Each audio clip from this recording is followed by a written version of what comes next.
V tomto videu si ukážeme, ako s tabletom vieme natočiť video. Dáme v pravom hornom rohu. Pustíme aplikácia, fotoaparát. Tam má dve možnosti. Jedna možnosť je fotografia, druhá možnosť je video. Takže tá horná možnosť je fotografovanie, spodná možnosť je video. Môžeme použiť blesk, vypnutý, zapnutý. Ďalšia možnosť, režim nahrávania normálny alebo limitovaný pre e-mail. Ďalšia možnosť sú rôzne efekty od čierno-bielých, sepie. V princípe budeme robiť bez efektov. Posledná možnosť sú nastavenia. Rozlíšenie máme 1280 na 720. Odporúčame ponechať toto nastavenie. Kvalita videa veľmi jemná. Opäť necháme toto nastavenie bez ozmeny. Veľké červené tlačítko.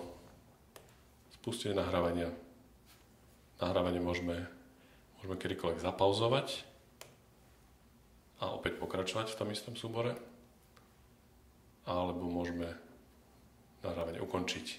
Stop.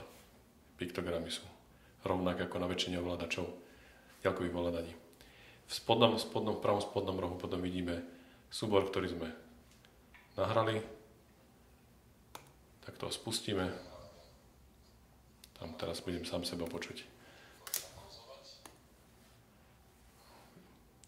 Takže vieme video kedykoľvek pustiť, zastaviť, štandardný prehrávač videí.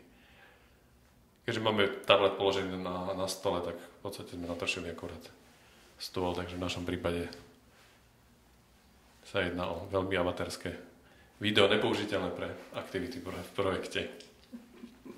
Tablet je štandardne vybavený 16 GB internej pamäte, z ktorej väčšinu čas zaberajú aplikácie, takže na nahrávanie videa vám zostane zhruba 1 až 2 GB internej pamäte.